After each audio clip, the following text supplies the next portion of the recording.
que expresar mi Cristo, el agradecimiento de mi alma para ti. Cambiaste mi vida, me diste la esperanza y desde aquel momento mi alma recibió un gozo tan sublime que al paso de los años ha sido cual la fuente de mi felicidad. Agradecimiento hay en mi corazón, canto de alegría, elevo con mi voz. Muchas son las cosas que mi Dios me ha dado y en agradecimiento le sirvo a mi Señor.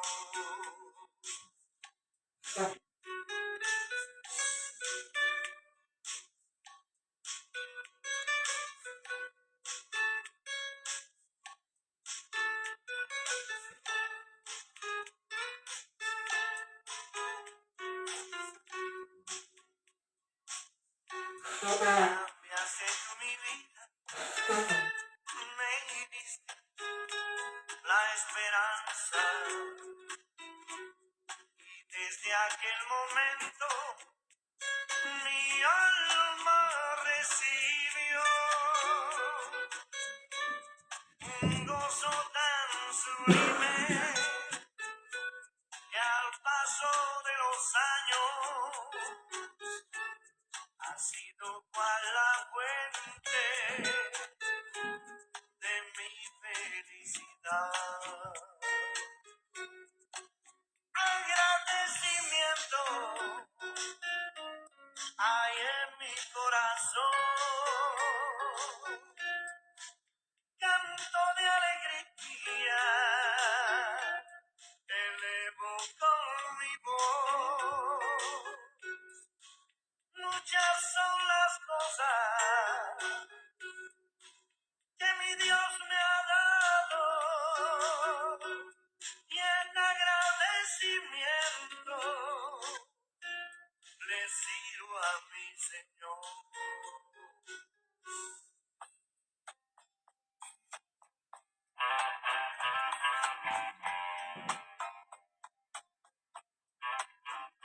Muy buenos días, amados hermanos. Dios les bendiga en esta mañana.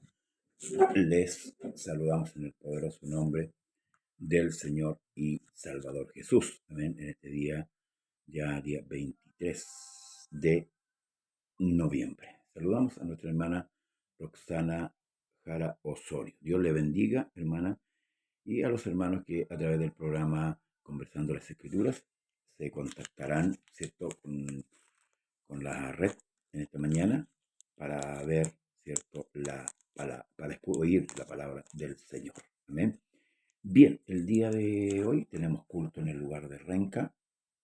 Esperamos que usted vaya, se congregue, y no solamente en ese lugar, sino que en los diferentes lugares donde se invoca este nombre, que es por sobre todo nombre de verdad y de justicia. Amén. Así que le invitamos, hermanos, hermanas, para que vaya y se congregue, esperando que Dios nos hable también, ¿cierto? La importancia de los cultos hoy día debe ser la voz de Dios a nuestras almas. Amén. La única manera de ser edificado, de ser, hermanos, consolados y de ser exhortados es a través de la palabra. El mensaje claro, preciso, conciso, ¿verdad?, para que nosotros podamos entender las enseñanzas de nuestro Señor y Salvador Jesucristo.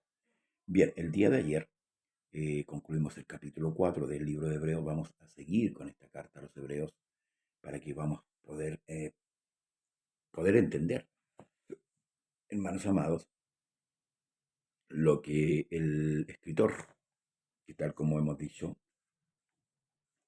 al parecer es Pablo, por la manera de escribir, y quizás, bueno, hubo motivos por el cual no colocó, no se colocó como autor.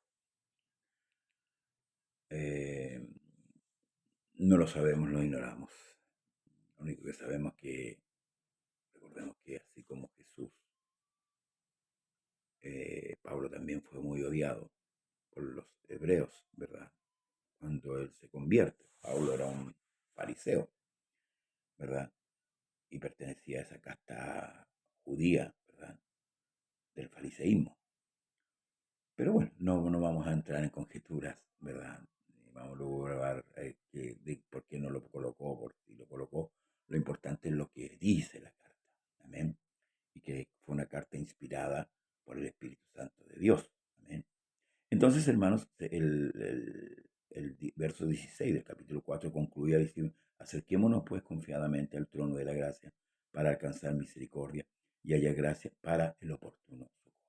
O sea, de acuerdo a lo que el escritor viene hablando con respecto a Jesús, ¿verdad? Como el mediador del nuevo pacto, como superior a Moisés, superior a los ángeles, superior a todas las cosas. Y lo sitúa, ¿cierto?, como el sumo sacerdote, pero no como el sacerdocio levítico, ¿verdad?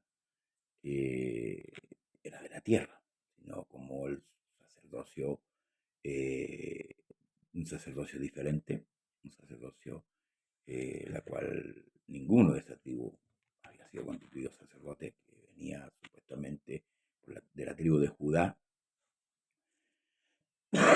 Entonces, insta a acercarnos a Él confiadamente al trono de la gracia para alcanzar misericordia y hallar gracia para el oportuno socorro por todo lo que este Melquisedec había hecho. Luego sigue el capítulo 5 en el nombre de Jesús, porque todo sumo sacerdote tomado entre los hombres es constituido a favor de los hombres, en lo que a Dios se refiere, para que presente ofrendas y sacrificios por los pecados, ¿ya? Para que se muestre paciente con los ignorantes y extraviados, puesto que él también está rodeado de debilidades. Y por causa de ella debe ofrecer por los pecados tanto por sí mismo como también por el pueblo. Y nadie toma para sí esta honra, sino el que es llamado por Dios, como lo fue Aarón. Así tampoco Cristo se glorificó a sí mismo, haciéndose sumo sacerdote, sino que él dijo, tú eres mi hijo, yo te engendré hoy, como también dice en otro lugar, tú eres sacerdote para siempre, según el orden de Melquisedec. Bien, aquí hay un requisito, o varios requisitos, ¿verdad? Que el sacerdote no se constituía por sí mismo, no salía de una escuela, ¿cierto? Sino que Dios lo apartó. Dios apartó a la tribu de Leví, de donde, siento, fluían los sacerdotes. Ahora, otra cosa es constituido en favor del hombre, en favor del hombre, para que presente ofrendas y sacrificios por los pecados, o sea, como un mediador entre Dios y los hombres. Era el sacerdocio, ¿cierto?, levítico, que operaba, ¿cierto?, ahí en el pueblo de Israel. Y luego dice, ¿para qué? Para enseñar, para que se muestre paciente con los ignorantes y extraviados, puesto que él también está rodeado de debilidades. O sea, debemos, hermanos, considerar estas cosas. El sacerdote que es hombre, ¿verdad? Tiene que ser llamado por Dios, ¿verdad? Tiene que presentar ofrendas, pero también tiene que tener, ¿verdad? La capacidad, la amabilidad, la paciencia para con los demás, considerando que él también está rodeado de debilidades. Ahora dice, nadie toma para sí. Y también el sacerdote, en esto hay que tener ojo, él ofrecía los sacrificios, ¿cierto?, de mediación para cubrir los pecados, pero primero tenía que hacer sacrificios por él, porque él era tan pecador como los demás, era tan débil como los demás. Amén. Pero la diferencia es que esto era llamado por Dios, apartado por Dios. Vosotros me seréis nación santa, pueblo santo, real sacerdocio, ¿verdad? Dios es el que llama, en esto debemos considerar, Dios es el que llama, no es el hombre. Debemos considerar esta situación. Entonces, luego hace el comparativo con el llamamiento sacerdotal y con el llamamiento de Cristo. Así tampoco Cristo se glorificó a sí mismo, haciéndose sumo sacerdote, sino que él que dijo, tú eres mi hijo, yo te engendré hoy, como también dice en otro lugar, tú eres sacerdote para siempre, según el orden de Melquisedec, Salmo 27, 2:7, perdón, y Salmo 110. Ve, aquí confirma el llamamiento sacerdotal de Cristo como sacerdote. Cristo, la verdad, las cosas que a lo largo de este capítulo hemos viendo, ¿cierto? Cómo Cristo va llenando todos los cupos de exigencias que Dios tiene, lo que el hombre no puede llenar, porque es imposible por su pecaminosidad. ¿Mm? En esto Cristo sobrepasa a todo hombre, aunque vino en forma humana, ¿verdad? Pero él no conoció pecado, él no hizo pecado. Y ese es el que necesitábamos. Necesitábamos un hombre como nosotros, pero sin pecado. Porque, ¿cuál era el impedimento para acercarnos a Dios? Nuestra justicia, que era injusticia. Entonces necesitamos un justo. Necesitamos un justo a la medida, ¿cierto? A la exigencia divina. ¿Mm? Y en esto, como sacerdote, ¿cierto? Cristo es llamado con un propósito. Dice, y Cristo en los días de su carne ofreciendo ruegos y súplicas con gran clamor y lágrimas al que lo podía librar de la muerte. Fue oído a causa de su temor reverente. Aquí muchos predicadores mmm, concluyen que aquí Jesús tuvo miedo a la muerte. ¿Mm? Si leemos bien, con exactitud, o si leemos a la rápida, perdón, podemos pensar que sí. Pero aquí hay otra cosa. Mire, y es fundamental, dice, y Cristo en los días de su carne, ofreciendo ruegos y súplicas con gran clamor y lágrimas al que lo podía librar de la muerte, o sea, Dios, ¿verdad? Fue oído a causa de su temor reverente. ¿Pero hacia quién? ¿Hacia la muerte o hacia Dios? Yo creo que es hacia Dios, al que lo podía librar de la muerte. Él tuvo un temor reverente, ya, con respecto a Dios. Y es claro que tenemos que decir que en los días de su carne, aquí no podemos considerar que Cristo es una segunda persona, como se ha dicho durante mucho tiempo. Por eso que el escritor explica, para que el hebreo no se vaya haciendo una imagen de un segundo Dios. Es claro acá. Por eso que clarifica, Cristo en los días de su carne. ¿Quién es Cristo? Romanos 9:5 dice que es Dios bendito por los siglos de los siglos. ¿Se fija? Entonces, por eso que el escritor es claro en decir y considerar los detalles para que no nos vamos a pensar de otra manera. Porque hoy día hay una diversidad de doctrina, ¿cierto? Y con respecto al fundamento, solamente voy a hablar con respecto al fundamento. Entonces está como medio confuso, por decirlo así, el tema del fundamento, porque no se lee bien, no se examina bien. Quizá muchas veces en la iglesia se predica esto, pero se predica a la rápida. Entonces el pueblo, claro, se goza, que sucedió, pero no considera muchos detalles que afirman el contenido de una carta. Por eso que es bueno detenerse, como dice la escritura, en la palabra escuchada en quietud, la palabra maestro escuchada en quietud, hermanos, son mejor que el grito de los necios entre mucho alboroto.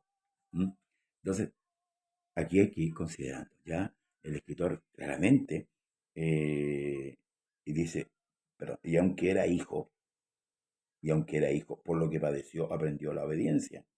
Y habiendo sido perfeccionado, vino a ser autor de eterna salvación para todos los que le obedecen. Y fue declarado por Dios sumo sacerdote según el orden de Melquisedec. Aquí, hermanos, podemos considerar otra cosa más. Nuevamente el escritor dice, y aunque era hijo, pues ahí uno dice, bueno, el Padre y el Hijo. Pero aclaramos el verso 7 que dice, y en los días de su carne. O sea, ¿por qué se llama hijo? El libro de Lucas 1:32, si no me equivoco, dice que en la profecía, y será llamado hijo del Altísimo. Será llamado. ¿Por qué? Por su condición humana. como vino en carne. Cristo no podía decir yo soy Dios abiertamente, porque él vino como hombre. Lo otro, hermanos amados, y lo que padeció, aprendió la obediencia. ¿Qué aprendió? Y usted mira, pero de Cristo, poder, sabiduría de Dios, ¿qué iba a aprender? Sí, pero Cristo nunca, como Dios nunca se había sujetado. Entonces, ¿qué es lo que aprendió? La obediencia. ¿Mm? Recuerde que él siendo Dios, no escatimó ser igual a Dios como cosa que aferrarse, sino que se hizo hombre. O sea, Dios quedó en otra condición, quedó sujeto. Y venido el cumplimiento del tiempo, Dios envió a su Hijo, nacido de mujer, súbdito a la ley, que era sujeto. ¿Qué aprendió? La obediencia. ¿Lo que significa? Lo que él ordenaba, ahora era ordenado hacia él.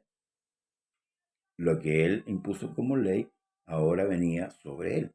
O sea, él cumple la ley y eso nos habla de un Dios maravilloso. Nos habla de un Dios poderoso, de un Dios grande. Más que su prodigio y sus milagros nos habla, hermano, aquí es donde nosotros debemos ver, porque aquí nosotros podemos en la Escritura ver muchos milagros a la luz de la palabra, resurrecciones, sordos que oyen, cojos que caminan, muertos que andan. Es indudable y en esto podemos glorificar a Dios, ¿cierto? En estos actos, ¿cierto? Sobrenaturales que Dios llevó a cabo. Pero este acto, hermanos, este acto está por sobre todo pensamiento humano. Que Dios se haya hecho hombre y que se haya sujetado, perdón, a la ley, a sí mismo. No, esto es maravilloso, de verdad. Porque nosotros, Dios bendiga a nuestra hermana Carmen Varas.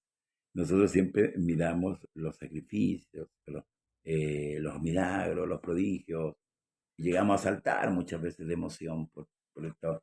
Pero aquí, hermanos, hay que considerar, por eso que nosotros debemos leer la escritura detenidamente, considerando cada texto bíblico, considerando lo que nos va enseñando el libro de Dios, para así ir enriqueciendo nuestra fe.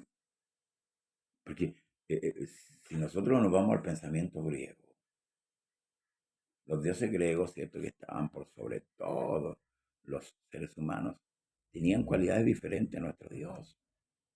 Pero son dos dioses inventados en la mente del hombre, recordemos eso, ¿no? Son Dios inexistente. Este Dios sí existe. Y este Dios que nosotros predicamos, que se llama Jesús, este Dios que es nuestro Dios, por misericordia, este Dios, hermanos amados, se hizo hombre, se hizo carne y se sujetó, quedó sujeto en obediencia. Entonces, si miramos nosotros, hermanos amados, este condicionante, ¿verdad? A veces nos vamos a encontrar, qué raro, ¿no? Por eso que los griegos, cuando escucharon a Pablo predicar el Evangelio, no creyeron, porque ellos tenían otra idea de Dios. Como muchos seres humanos tienen la idea de que Dios, ¿cierto?, es un viejito con barba que está arriba sentado en un trono dando órdenes, ¿cierto? Hagan esto otro. Si no lo hacen, se van a fundir en el infierno. No, no es así, no es así. No hemos considerado el lado de Dios maravilloso. ¿Mm? Entonces, por eso es que cuando Lucas escribe con respecto a Cristo, dice lo que empezó a hacer y a enseñar. No dice enseñar y hacer. Cristo hizo primero y después enseñó. Entonces, en donde quedó sujeto, ¿cierto?, a obedecer, dice, y habiendo sido perfeccionado, vino a ser el autor de eterna salvación para todos los que le obedecen. Y fue declarado por Dios sumo sacerdote según el orden del Melquisedec. ¿En qué fue perfeccionado Cristo? Si Cristo es Dios, según Romanos 9:5, volvemos un poquito atrás, él no conocía en sí mismo lo que era obedecer, porque era Dios, absoluto. Entonces en eso ya nuestro Dios es completo, de verdad. Nosotros no podemos decirle a Dios, escucha, tú no me entiendes a mí porque tú no has sufrido lo que yo sufrí. Tú no sufriste necesidad. Tú no sufriste un dolor. Tú no sufriste una calumnia. No, no. No, porque Cristo sufrió todo. Cristo lo sufrió todo, no tuvo dónde nacer. ¿Mm? No tuvo dónde ser enterrado, dónde ser sepultado. Y en esos 3 años de ministerio que los escritores, inspirados por el Espíritu, dejan ver de Cristo, porque lo vemos, ¿cierto?, en su nacimiento, lo vemos en su presentación, luego lo vemos hasta ahí, ¿cierto?, donde dice, en donde se pierden, según su madre se perdió en el templo, y de ahí no lo vemos más hasta los 30 años, cuando aparece nuevamente en la escena de esta tierra. Cristo, hermanos amados, pasa las mismas situaciones que pasa usted y yo. Por eso que dice aquí, voy a volver un poquito. Con respecto al sumo sacerdote, dice, para que se muestre paciente con los ignorantes y extraviados, puesto que él también está rodeado de debilidades. O sea, si nosotros, si el sacerdote no consideraba esto, el sacerdote solamente iba a ser un hombre que no mediara en favor del hombre, sino que iba a estar siempre condenando al hombre. Y por eso es que Jesús, ¿cierto?, muestra y irradia ese amor tan maravilloso y esa misericordia y esa bondad para con nosotros los extraviados, para con nosotros los ignorantes, para con nosotros que vamos, hermanos, en un camino ascendente, que vamos en un camino de santidad. Dios conoce cuando erramos y nos da el tiempo para levantarnos, para ir perfeccionando nuestra vida. Las pruebas son las que van perfeccionando al creyente. Las aflicciones. Es necesario que por muchas aflicciones pasemos y entremos al reino de los cielos. Es necesario. ¿Por qué es necesario? Porque Dios va perfeccionando nuestra vida. Cristo también lo pasó. Cristo también lo vivió. ¿Y por qué lo vivió? Porque Él se metió a la esfera de este mundo. Se metió como hombre. Pero Él se mete a voluntad propia, ¿no?, para cumplir un propósito de salvarle a usted y salvarme a mí. Entonces aquí lo muestra la Escritura superior, ¿cierto?, a los sacerdotes terrenales, porque los sacerdotes terrenales no cumplieron su labor, abandonaron su labor. Sin embargo, él fue hasta el final, sabiendo que iba a ser muerto, fue hasta el final. Eso hace la diferencia entre el sacerdocio levítico y el sacerdote de Melquisedec. Gloria, gloria, gloria al Señor por esto. Luego continúa con respecto a esto, de que tenemos un sumo sacerdote, dice, acerca de esto tenemos mucho que decir y difícil de explicar, por cuanto os habéis hecho tardos para oír. Difícil de explicar, ¿verdad? Por eso que yo le decía, esto hay que explicarlo con calma, para que podamos entender, porque nosotros vamos a lo medular. Ya, sí, Dios, pues Cristo fue sumo sacerdote.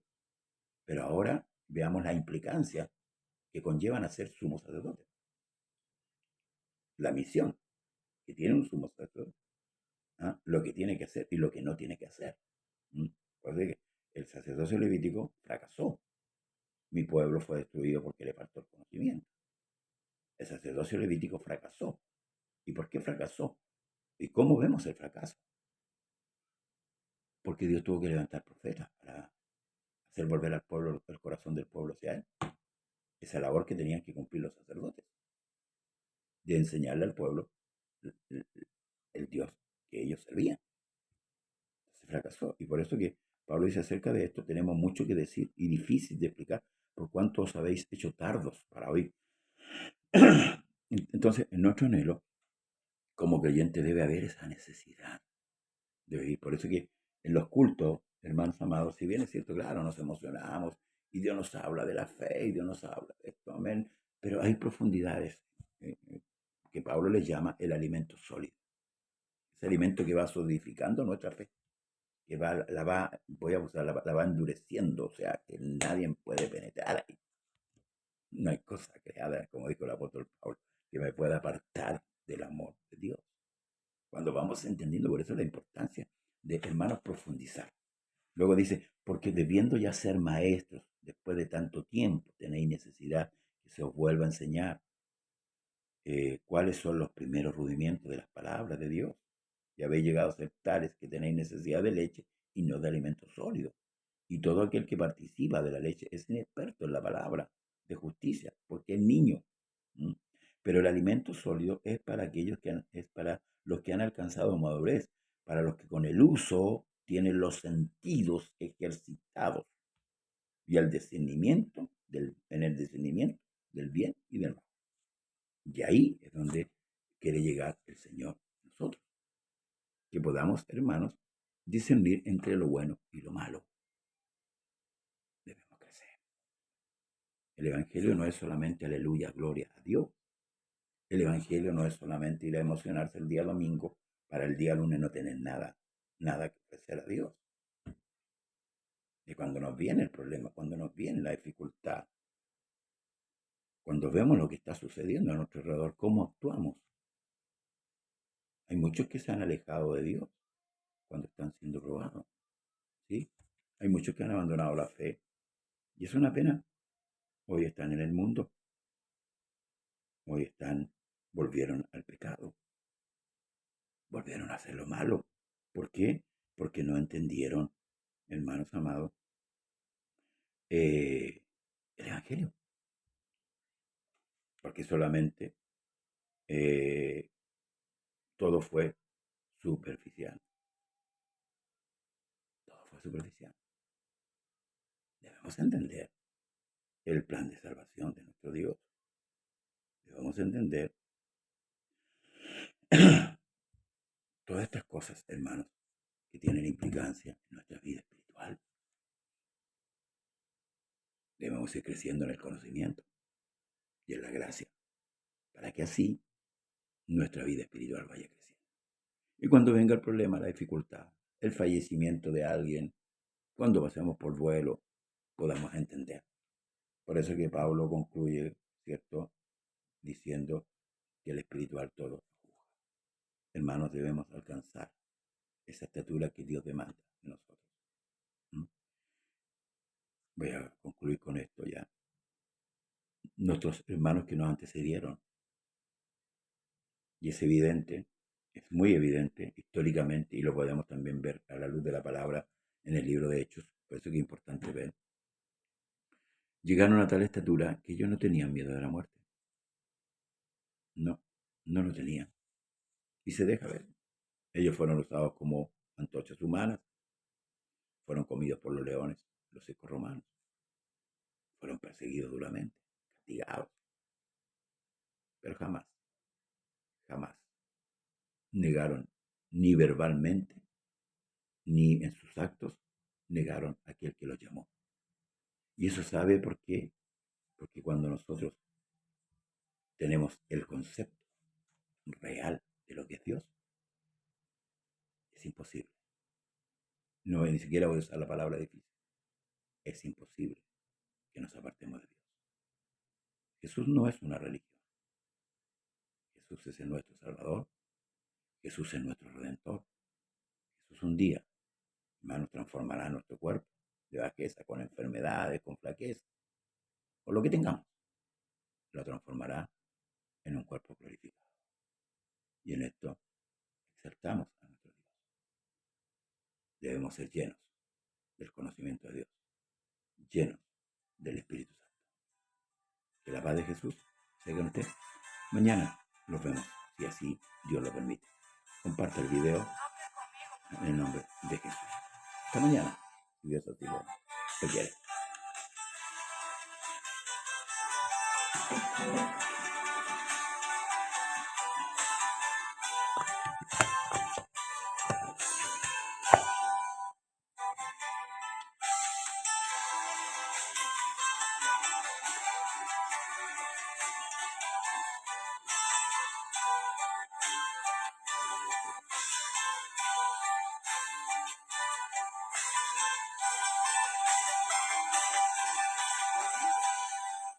Hoy te siento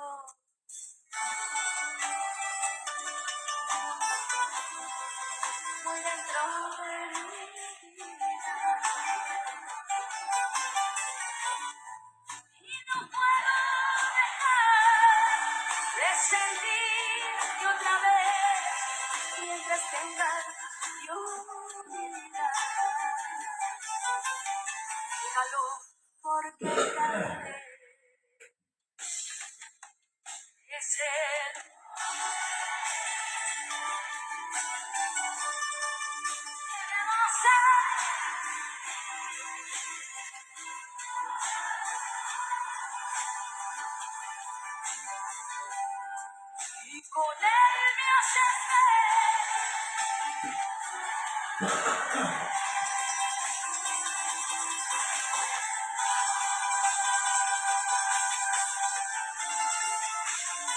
la depresión en esta cruz.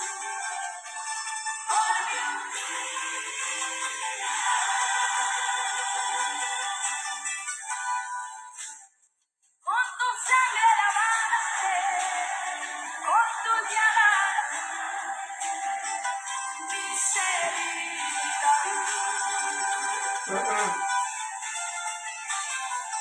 Como en soledad, sin tu debilidad.